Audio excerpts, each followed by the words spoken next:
May 24th, 2019 started off just like any other morning for Jennifer Dulos. At 8 a.m., the 50-year-old mother of five dropped off her children at school in Connecticut, and security cameras captured her arriving home just minutes later. And then Jennifer vanished. No phone calls, no credit card activity, no sign she ever left her home alive. But the most chilling part, months earlier, Jennifer had written in a divorce filing that would haunt investigators. She warned the courts, "I know that filing for divorce will enrage him. I believe that he will try to harm me in some way." Her estranged husband, Fotis Dulos, would soon become the center of the mystery, filled with affairs, secrets, missing evidence, and a body that has never been found. Hey everyone, I'm domestic thriller author Holly Mae Cormier. Let's get into it. So, to understand what happened to Jennifer, we have to look at the people in her life. Jennifer Farber Dulos was born September 27th,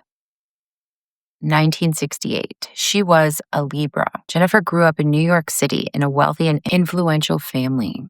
Her father, Hilliard Farber, was a banker and a philanthropist. Her aunt and her uncle actually founded the famous fashion company Liz Claiborne. Jennifer was bright, creative, and deeply intellectual. She graduated from Brown University in 1990, later earning a master's degree for writing at NYU. She became a writer and a blogger, but her primary focus was on raising her 5 children. Friends describe Jennifer as thoughtful and devoted. Behind the scenes, her marriage was quietly unraveling. The husband. Fotis was born on August 6, 1967, a Leo, and he exhibited the qualities of a star sign. He was known for being charismatic, ambitious, and driven. Born in Turkey, but raised in Athens, Greece, he moved to the United States in the 1980s to attend Brown University. Later, he earned a MBA from Columbia Business School and started a luxury home development company. His home development company was called Foray Group.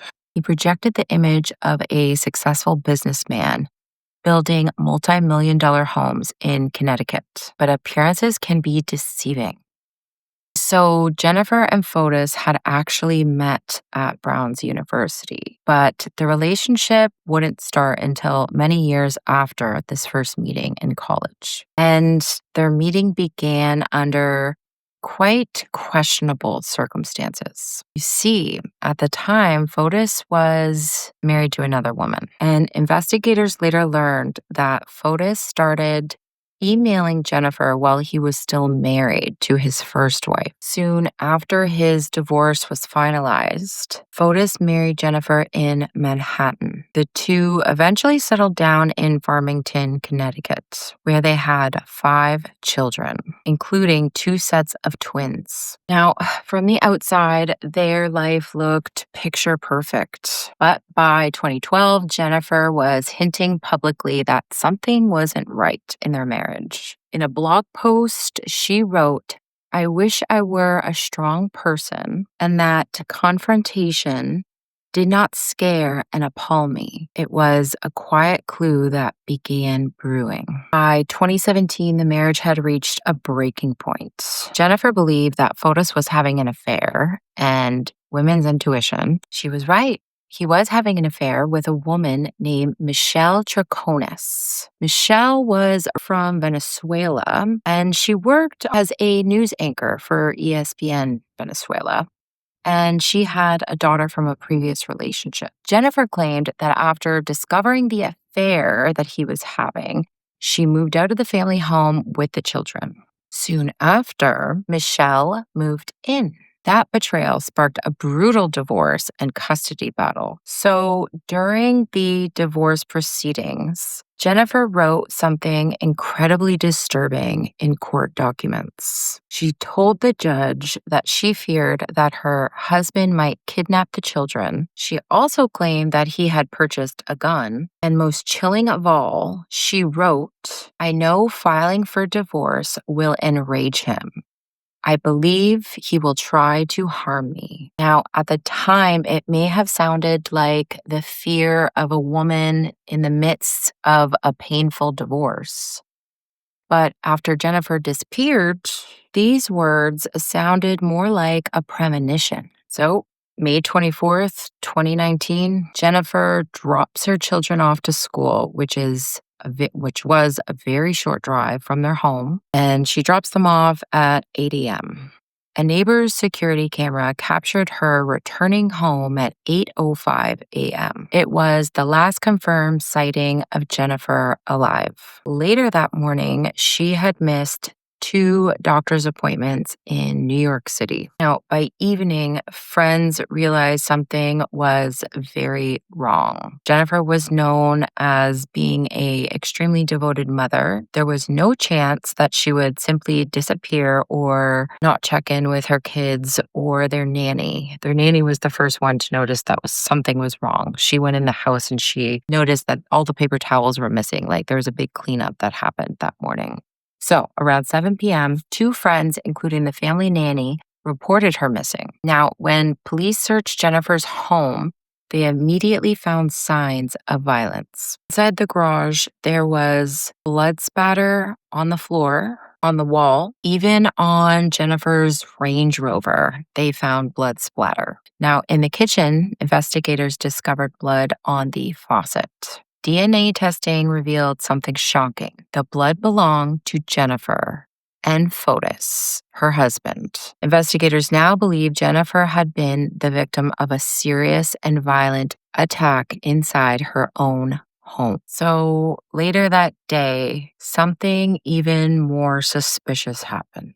Jennifer's Chevy Suburban was caught on camera leaving the house at 10:25 a.m. But investigators believe that Jennifer wasn't the one driving it. She liked to drive her Range Rover. They believe that Fotis was behind the wheel, and police suspect that he was transporting Jennifer's body along with evidence from the crime scene. But the strangest piece of evidence appeared later on that night. Around 7:30 p.m., surveillance cameras in Hartford, Connecticut, captured something eerie. 2 people were seen stopping multiple times across the city, throwing away garbage bags. Those 2 people were identified as Fotis and Michelle Troconis, his mistress. Investigators later discovered what was inside these trash bags because they got the footage.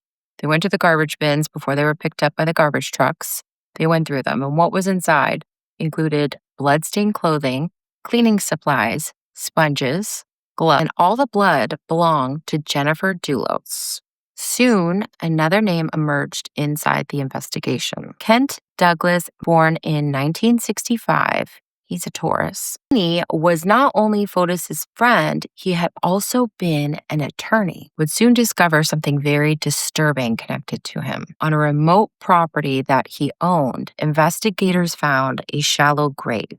Inside were 2 bags of lime and a blue tarp, but there was no body. Authorities believe the grave had been prepared and then emptied. So on June 1st, 2019, police arrested Fotis Dulos and Michelle Troconis. Both were initially charged with tampering with evidence and hindering prosecution, but investigators were just getting started. Months later, the charges escalated in severity. Fotis was arrested for murder and kidnapping. Troconis and Mawhinney were charged with conspiracy. The case seemed headed toward a massive trial, but then something shocking happened. On January 28th, 2020, Dulos failed to appear for a court hearing. Police went to his home in Farmington. Inside the garage, they found him unconscious in his SUV. A hose had been run from the exhaust pipe into the car. He had poisoned himself with carbon monoxide. Fotis was rushed to hospital, and 2 days later, on January 30th, 2020, he died. His death meant the man suspected of killing Jennifer would never stand trial. But the story doesn't end there. In March 2024, Michelle Troconis was finally convicted on multiple charges.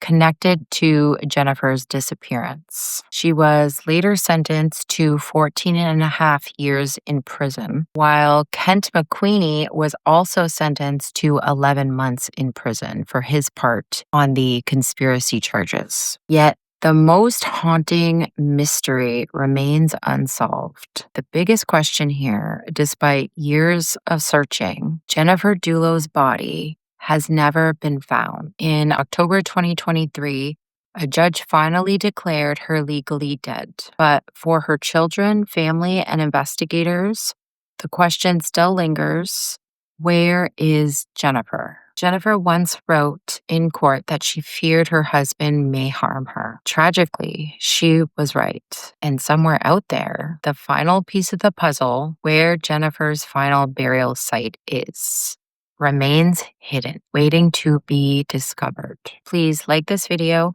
subscribe to my channel. Thank you for honoring Jennifer's story with me, and I will see you guys next week.